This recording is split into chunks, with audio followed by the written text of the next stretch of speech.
अस्सलाम वालेकुम वरहमतुल्लाहि वबरकातुहू। सेल्फुल इस्लामिक विदामना सेंटर में खुश आमदीद। माह सफ़र 2025 में काले चनों का सदका इस तरह से कर दो कि सारा साल बलाओं से, बुरे असरात से अल्लाह की हिफाजत में आ जाओगे। बस ये एक सदका बताए गए तरीके से देकर पूरा साल बेफिक्र हो जाओ। बिस्मिल्लाहिर्रहमानिर्रहीम। नाजरीन, सफ़र के महीने में किसी भी दिन काले चने लेकर उनका सदका इस तरह से कर दो कि हर हाजत ऐसी पूरी होगी जैसे पूरी होने का हक बनता है। अगर आप दौलत मांगोगे तो दौलत मिलेगी, रिस्क मांगोगे तो रिस्क मिलेगा, जितना मांगोगे उतना मिलेगा।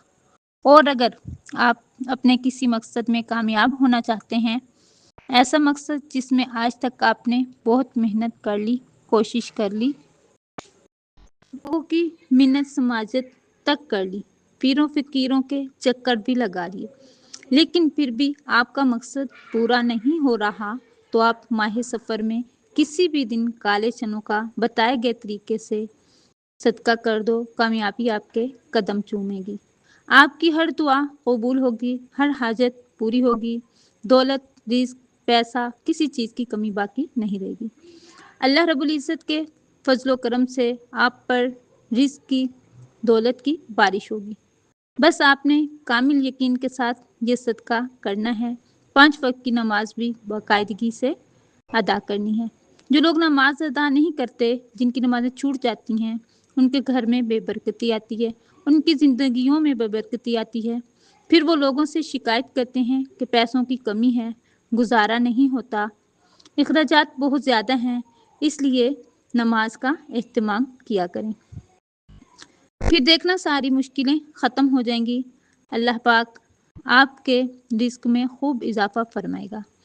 अगर कोई भाई कारोबार करता है, कोई दुकान वगैरह है, या कोई नौकरी करता है, या काश्तकार है, फसलें वगैरह काश्त करता है, बेरोज़गार है, कोई बाइज़्ज़त रोज़गार की तलाश में है, माह सफ़र में काले चनों का सदका करने से आपके रिस्क में अल्लाह ताला बेपनाह बरकतें, फजीलतें, वसअतें पैदा फरमाएगा और आपका रिस्क भी इंतहाई कुशादा, वसी और आसान कर देगा। लेकिन इस सदका को करते वक्त आपने चंद बातों की एहतियात करनी है। जिसने पाबंदी के साथ इस सदका को दे दिया तो उसकी ज़िंदगी संवर जाएगी। वैसे भी हर इंसान की ज़िंदगी में उतार चढ़ाव तो आते ही रहते हैं, लेकिन अच्छी और बुरी तकदीर पर ईमान रखना भी हर मुसलमान के लिए बहुत ज़रूरी है। अल्लाह तबारक व तआला ने जहाँ इंसान की दुनिया में आजमाइश के लिए इसके सामने कई तरह के इम्तिहान रखे हैं, वही इम्तिहानात से सरखुरू होने का तरीका भी बता दिया। बीमारी हो या कोई मसला हो, अल्लाह ताला ने अपने बंदों की हमेशा रहनुमाई फरमाई है। एक हदीस शरीफ का मफहूम है कि अल्लाह रब्बुल इज़्ज़त ने दुनिया में कोई भी ऐसा मर्ज नहीं उतारा जिसका इलाज उसके साथ पैदा ना फरमाया हो, सिवाय मर्जुल मौत के। हर मर्ज की शिफा रख दी गई। हमारी रोज़मर्रा ज़िंदगी में उतार चढ़ाव एक मामूली सी बात है। माशी परेशानियाँ भी दरअसल अल्लाह ताला की तरफ से बंदे को आजमाने का सबब बनती हैं, ताकि बंदा हर हाल में अल्लाह तबारक ताला का शुक्रगुजार रहे। फिर अच्छे और बुरे हर दोनों हालात को अल्लाह रब्बुल इज़्ज़त की तरफ से इम्तिहान समझकर शुक्र भी अदा करे, खूब इबादत भी करे, ताकि परवरदिगार हमें माफ़ फरमाए। और यहाँ ये बात भी याद रखिएगा, अल्लाह का जो ज़िक्र है इसकी बहुत ज़्यादा फजीलत है। अल्लाह का ज़िक्र ज़बान पर होता है तो अल्लाह तबारक व तआला उसके लिए तमाम बंद रास्ते खोल देते हैं, उसकी बड़ी से बड़ी मुश्किलात आसान हो जाती हैं, उसकी बड़ी से बड़ी हाजात पूरी हो जाती हैं। इसलिए अल्लाह तबारक ताला के नामों का ज़िक्र अपनी ज़ुबान पर हर वक्त जारी रखा करें। अल्लाह का ज़िक्र करने से न सिर्फ इस दुनिया में कामयाब हो जाओगे, बल्कि आखिरत भी संवर जाएगी। आपने करना क्या है कि आपने माह सफ़र में बाज़ार से काले चने ले लेने हैं। माह सफ़र में किसी भी दिन बताए गए तरीके से सदका कर देने हैं। नाज़रीन, काले चनों का सदका आपने कैसे करना है और सदका करते वक्त आपने किन किन बातों का ख्याल रखना है, जानने के लिए आपसे गुजारिश है कि आप वीडियो को आखिर तक ज़रूर देखिए ताकि कोई भी ज़रूरी बात आपसे छूट ना जाए। मज़ीद वीडियो में आगे बढ़ें इससे पहले आपसे गुजारिश है कि अगर आपने अभी तक इस चैनल को सब्सक्राइब नहीं किया तो खुदारा इस चैनल को भी सब्सक्राइब कर लें, क्योंकि बहुत से ऐसे वज़ाइफ, बहुत से अमाल आपके हवाले डेली बेसिस पर होते रहेंगे। नाज़रीन, आपने अपने बड़े बूढ़ों से सफ़र के महीने में काले चनों का सदका करने के बारे में ज़रूर सुना होगा। पहले तो सफ़र के महीने में काले चनों का सदका बहुत किया जाता था, लेकिन आज भी जो लोग दीन का शऊर रखते हैं, दीन को समझते हैं, वो सफ़र के महीने में काले चनों का सदका देना कभी भी नहीं भूलते। माह सफ़र के अलावा बाकी जितने भी इस्लामी महीने हैं, इनमें सफ़ेद चीज़ों का सदका देना सबसे ज़्यादा अफजल माना जाता है, लेकिन सफ़र के महीने में सफ़ेद नहीं बल्कि काली चीज़ों का सदका देना ज़्यादा अफजल माना जाएगा, क्योंकि सफ़र का महीना बाकी 11 महीनों की बनिस्बत बिल्कुल जुदा है।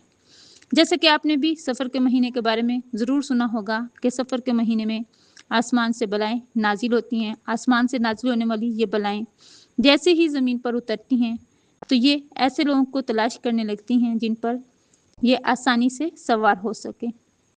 अब जिन लोगों ने सफ़र के महीने में सदका किया होता है, ख़ासकर काली चीज़ का सदका क्या होता है, जैसा कि काले चनों का सदका क्या होता है, तो ये बलाएँ किसी भी सूरत उस शख्स पर सवार नहीं हो पाती। लेकिन ऐसे लोग जिन्होंने सदका नहीं किया होता, ये उन पर सवार हो जाती हैं और पूरे साल के लिए यानी आइंदा सफ़र का महीना आने तक उनके ऊपर ही सवार रहती हैं। आसमान से उतरने वाली हर बला अपने साथ कोई ना कोई मखसूस मुसीबत या परेशानी लेकर आई होती है। जैसा कि कुछ बलाएँ अपने साथ बीमारी लेकर आती हैं, कुछ रिज़्क की तंगी, कुछ रिज़्क में बेबरकती, कुछ अचानक आने वाले हादिसात, जबकि कुछ लड़ाई झगड़े अपने साथ लेकर आई हैं। अब अगर किसी शख्स पर एक ऐसी बला सवार हो जाए जो अपने साथ रिज़्क की तंगी लेकर आई है, तो वो शख्स सख्त गुर्बत और रिज़्क की तंगी का शिकार हो जाएगा। फिर वो शख्स जितनी मर्जी कोशिशें कर ले, जो मर्जी हिकमत चला ले, कभी भी वो रिज़्क और दौलत के हवाले से खुशहाल नहीं हो पाएगा। इस तरह अगर किसी शख्स पर ऐसी बला सवार हो जाए जो अपने साथ बीमारी लेकर आई है, तो फिर वो शख्स बीमार रहने लगता है। डॉक्टर लाख कोशिश कर लें, डॉक्टरों की समझ में नहीं आती कि उस शख्स को असल मर्ज़ क्या है। लेकिन प्यारे बहन भाइयों, अगर आप सफ़र के महीने में काले चनों का सदका कर देते हैं तो ना सिर्फ आप आसमान से नाजिल होने वाली इन तमाम बलाओं से महफूज हो जाते हैं, बल्कि सफ़र के महीने में काले चनों का सदका करने से आपकी हर हाजत, हर दुआ, आपके दिल में जो भी ख्वाहिश है ऐसी पूरी होगी जैसे पूरी होने का हक बनता है। अगर आप दौलतमंद बनना चाहते हैं तो आपके घर पैसा, रिस्क रखने की जगह नहीं होगी, या आप अपने किसी और मकसद में कामयाब होना चाहते हैं, आप नज़र बद से भी काफ़ी हद तक महफूज हो जाएंगे। प्यारे बहन भाइयों, हम आपको बता देते हैं कि आपने काले चनों का सदका कैसे देना है और किस बात का आपने खास ख्याल रखना है। लेकिन इससे पहले मैं आपको काले चनों के सदके के बारे में बताऊं, इस वीडियो को लाइक कर दें, यह आपका प्यार होता है, इससे हमारी हौसला अफजाई होती है और अच्छा महसूस होता है। तो आइए नाज़रीन, अब हम जान लेते हैं कि आपने माह सफ़र में काले चनों का सदका कैसे करना है और सदका करते वक्त आपने किन किन बातों का ख़ास ख्याल रखना है। तो आपने सबसे पहले क्या करना है कि अगर आपके घर 1 पाव या आधा किलो काले चने पड़े हैं तो ठीक है। अगर आपके घर काले चने मौजूद नहीं तो आपने बाज़ार जाना है, काले चने ख़रीदने हैं। आपने 1 पाव आधा किलो काले चनों का सदका लाजमी करना है। काले चने को लाने के बाद आपने इन चनों को अपने पास रख लेना है। बावुज़ू होकर सबसे पहले आपने नबी अकरम सल्लल्लाहु अलैहि वसल्लम की ज़ात अक़दस पर 3, 7 या 11 बार दुरूद पाक पढ़ना है। दुरूद पाक कोई सा भी हो पढ़ सकते हैं। आप मुख्तसर आसान सा दुरूद सल्लल्लाहु अलैहि वसल्लम पढ़ लें या सल्लल्लाहु अला मुहम्मद पढ़ लें या आप नमाज वाला दुरूद इब्राहिमी पढ़ लें तो सबसे बेहतर है, क्योंकि दुरूद इब्राहिमी की फजीलत बरकत सबसे ज़्यादा है। आप कौन सा पढ़ना चाहते हैं ये आपकी मर्ज़ी है। दुरूद पाक को आपने इसी तरीके से पढ़ना है।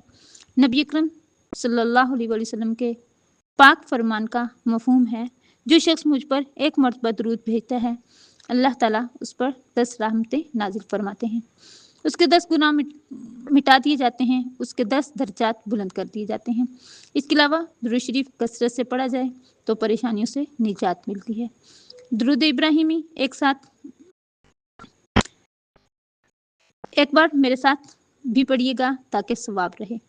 اللہم صلی علی محمد وعلی آل محمد كما صليت على إبراهيم وعلى آل إبراهيم إنك حميد مجيد اللهم بارك على محمد وعلى آل محمد كما باركت على إبراهيم وعلى آل إبراهيم إنك حميد مجيد۔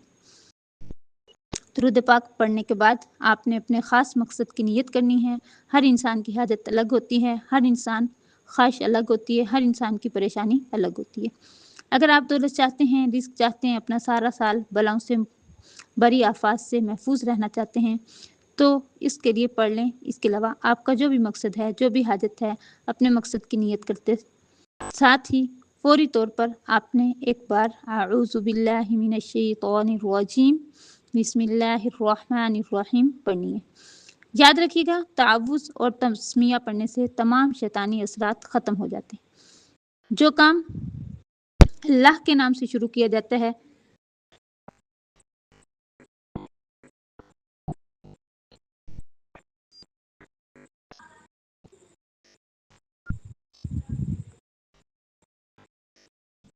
اس میں خیر و برکت ہوتی ہے، اس میں سلامتی ہوتی ہے۔ جب آپ نے اپنے تمام مقاصد کی نیت کر لی، تعوذ اور تسمیہ پڑھ لیا تو اب یوں محسوس کریں کہ دنیا جہان سے آپ کا تعلق ختم۔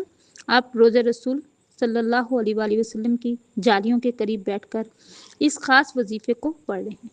اب آپ نے کرنا کیا ہے؟ جو کالے چنے آپ نے اپنے پاس رکھے ہوئے ہیں ان کے اوپر آپ نے یہ وظیفہ پڑھنا ہے۔ پھر آپ نے ان کالے چنوں کا صدقہ کر دینا ہے۔ یہ وظیفہ آپ نے اس لیے پڑھنا ہے تاکہ آج آپ جس حاجت، جس مقصد کے لیے یہ صدقہ کر رہے ہیں وہ مقصد آپ کا پورا ہو جائے۔ اب آپ نے سب سے پہلے نمبر پر جو وظیفہ پڑھنا ہے وہ وظیفہ قرآن پاک کی ایک سورت کا وظیفہ ہے، اور یہ قرآن پاک کی سب سے چھوٹی سورت ہے، لیکن اس سورت کے کمالات بہت زیادہ ہیں۔ اور یہ کون سی سورت ہے؟ یہ سورت کوثر ہے۔ اس سورت کو دولت کا خزانہ بھی کہا جاتا ہے، اس سورت کو کامیابی کا راز بھی کہا جاتا ہے۔ اس سورت کو پڑھنے والا کبھی کسی کا محتاج نہیں رہتا۔ آج آپ نے پہلے نمبر پر سورت کوثر پڑھنی ہے۔ اس مبارک مہینے میں، برکتوں اور رحمتوں والے مہینے میں جو بندہ سورت کوثر کو پڑھ کر اللہ تعالیٰ سے مانگتا ہے، اللہ تعالیٰ اس بندے کی ہر حاجت کو پوری فرماتے ہیں۔ آج آپ نے بھی سورت کوثر پڑھ کر اللہ تعالیٰ سے رو رو کر، گڑ گڑا کر مانگنا ہے۔ آنکھوں میں آنسو لیے مانگے، اللہ آپ کی ہر ناممکن حاجت کو ممکن بنا دے گا۔ ایک بار سورت کوثر کی تلاوت سماعت فرما لیں۔ بسم اللہ الرحمن الرحیم اِنَّا أَعْطَيْنَاكَ الْكَوْثَرَ فَصَلِّ لِرَبِّكَ وَانْحَرْ إِنَّ شَانِئَكَ هُوَ الْأَبْتَرُ۔ آپ نے سورۃ کوثر کو صرف 3 بار پڑھنا ہے۔ یہ سورۃ مبارک قرآن پاک میں ترتیب کے لحاظ سے 108 نمبر پر آتی ہے۔ اس میں 1 رکوع اور 3 آیات ہیں۔ یہ مکی صورت ہے۔ یہ صورت اس وقت نازل ہوئی جب آپ صلی اللہ علیہ وآلہ وسلم پر مصیبتوں کے پہاڑ ٹوٹ رہے تھے۔ دعوت توحید کی وجہ سے آپ صلی اللہ علیہ وسلم کے اکثر رشتہ دار آپ سے علیحدہ ہو کر آپ کے مخالف ہو گئے تھے۔ ایک اور پریشانی آپ کے لیے بیٹے کی وفات کھڑی ہو گئی۔ آپ کے 2 صاحبزادے چھوٹی عمر میں وفات پا گئے تھے۔ ان سارے دکھوں کے درمیان اللہ رب العزت نے آپ پر یہ سورۃ مبارکہ نازل فرمائی۔ سورۃ قرآن پاک کے 30ویں پارے میں موجود ہے۔ یہ آیات بے شمار رحمتوں، برکتوں کا خزانہ ہیں۔ یہ آیات رنج و غم کو دور کرتی ہیں، مومن کے دل کو فرحت، شادمانی، خوشیاں دیتی ہیں۔ جب آپ 3 بار سورۃ کوثر پڑھ لیں تو آپ نے دوسرے نمبر پر قرآن پاک کی ایک اور سورت پڑھنی ہے۔ آپ نے دوسرے نمبر پر سورۃ فلق پڑھنی ہے۔ سورۃ فلق قرآن پاک کی 113 نمبر سورت ہے۔ سورۃ فلق کی تلاوت سماعت فرما لیجیے۔ بسم اللہ الرحمن الرحیم قل اعوذ برب الفلق من شر ما خلق وَمِن شَرِّ غَاسِقٍ إِذَا وَقَبَ وَمِن شَرِّ النَّفَّاثَاتِ فِي الْعُقَدِ وَمِن شَرِّ حَاسِدٍ إِذَا حَسَدَ۔ جو سورۃ فلق ہے اس کو آپ نے دوسرے نمبر پر صرف 3 بار پڑھنا ہے۔ جب آپ 3 بار سورۃ فلق پڑھ لیں تو آپ نے تیسرے نمبر پر سورۃ ناس پڑھنی ہے۔ سورۃ ناس قرآن پاک کی سب سے آخری سورت ہے۔ سورۃ ناس کی تلاوت سماعت فرما لیجیے۔ بسم اللہ الرحمن الرحیم قل اعوذ برب الناس ملک الناس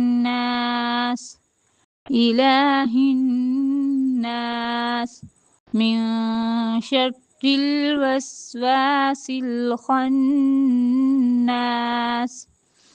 الذي يوسوس في صدور الناس من الجنة والناس۔ سورۃ ناس کو بھی آپ نے 3 بار ہی پڑھنا ہے۔ یہ تینوں صورتیں قرآن پاک کی چھوٹی چھوٹی صورتیں ہیں، لیکن یہ بہت زیادہ طاقتور صورتیں ہیں۔ اس کی وجہ بھی آپ کو پتہ ہے، کیونکہ یہ اللہ تعالیٰ کی جانب سے نبی اکرم صلی اللہ علیہ وآلہ وسلم کو ایک تحفہ ملی تھی۔ اللہ تعالیٰ نے سورۃ کوثر میں نبی علیہ السلام کو یہ دلاسا دیا تھا کہ جو لوگ آپ کو ابتر کہہ رہے ہیں، نعوذ باللہ، اصل میں وہ خود ابتر ہیں۔ آپ کا نام رہتی دنیا تک ہمیشہ رہے گا، اور یہی چیز سورۃ کوثر کو قرآن پاک میں سب سے چھوٹی اور سب سے طاقتور صورت بنا دیتی ہے۔ ابتر کے معنی ہے تم کٹا ہوا، تو دشمنوں نے آپ صلی اللہ علیہ وآلہ وسلم کو نعوذ باللہ تم کٹا ہوا بولا تھا، لیکن آپ صلی اللہ علیہ وآلہ وسلم کا نام آج تک دنیا میں اور قیامت تک دنیا میں رہے گا، اور ان دشمنوں نے جنہوں نے آپ صلی اللہ علیہ وسلم کو دم کٹا ہوا بولا تھا، ان کا نام آج بھی دنیا میں نہیں ہے، لیکن بے حد طاقتور ہیں۔ سورۃ ناس، سورۃ فلق پڑھنے والا شخص جن اور انسان اور دونوں کے شر سے، حسد سے محفوظ ہو جاتا ہے۔ آسمانی بلائیں اس پر نازل ہونے کا سوچ بھی نہیں سکتی۔ اچانک آنے والی مصیبتوں سے انسان مکمل طور پر محفوظ ہو جاتا ہے۔ جب آپ نے 3 بار سورۃ کوثر، سورۃ فلق، سورۃ ناس پڑھ لی تو اس کے بعد آپ نے پھر سے 3، 7 یا 11 بار وہی درود پاک پڑھنا ہے جو آپ نے شروع میں پڑھا تھا۔ اب آپ کا عمل مکمل ہو چکا ہے۔ جب آپ یہ سارا عمل کر لیں تو اس کے بعد آپ نے کیا کرنا ہے، یہ سب سے خاص بات ہے۔ اب آپ نے کرنا یہ ہے کہ جو آپ نے اپنے سامنے چنے رکھے ہوئے تھے، ان کو آپ نے صدقہ کر دینا ہے۔ کالے چنوں کو آپ نے صدقہ کیسے کرنا ہے یہ بھی نوٹ فرما لیں۔ سب سے پہلی خاص بات یہ ہے کہ کالے چنوں کو کبھی بھی آپ نے کچا صدقہ نہیں کرنا، یعنی بنا پکائے نہ کسی نے اور نہ ہی آپ نے کالے چنوں کا صدقہ کرنا ہے۔ آپ نے ان کالے چنوں کو پکا کر صدقہ کرنا ہے۔ کچھ لوگ کیا کرتے ہیں، وہ صرف کالے چنوں کو ابال لیتے ہیں۔ جب کالے چنے ابل جاتے ہیں، اچھی طرح سے گل جاتے ہیں، ان کو گلی محلے میں یا غریب بچوں میں تقسیم کر دیتے ہیں۔ اگر آپ کالے چنوں کو چھوٹے چھوٹے ڈبوں میں ڈال کر بچوں میں تقسیم کریں تو بہت شوق سے کھاتے ہیں۔ اس طرح آپ نے ان کالے چنوں پر نمک وغیرہ ڈال کر ڈبے بنا کر بھی بچوں میں تقسیم کرنے ہیں، یا آپ کالے چنوں کو ابال کر تقسیم کرتے ہیں تو وہ بھی بچے خوشی خوشی لے لیتے ہیں، یا آپ کالے چنوں کا سالن وغیرہ پکا کر غریبوں کو روٹی کے ساتھ کھانا کھلا دیں تو بہت بہتر ہے۔ ان طریقوں میں سے آپ نے کسی طریقے سے بھی صدقہ کرنا ہے۔ جیسے ہی آپ کالے چنوں کا صدقہ کر کے گھر میں داخل ہوں گے، آپ کو اپنی آنکھوں پہ یقین نہیں آئے گا۔ آپ کے تمام بند راستے، آپ کی تمام مشکلات ایسے دور ہونے لگیں گی کہ آپ کو سمجھنا مشکل ہے۔ آپ سارا سال دعائیں دیتے نہیں تھکیں گے۔ میں امید کرتی ہوں کہ آپ کو صدقہ کرنے کا طریقہ اچھی طرح سے سمجھ آگے ہوگا۔ دعا ہے کہ رب کریم میرا سنانا، آپ کا سننا اپنی بارگاہ الہی میں قبول و منظور فرمائے، آمین۔ اگر ویڈیو اچھی لگی ہے تو کومنٹ باکس میں ماشاءاللہ سبحان اللہ ضرور لکھیے گا۔ اللہ تعالی ہم سب کا حامی و ناصر ہو، آمین۔ السلام علیکم ورحمۃ اللہ وبرکاتہ۔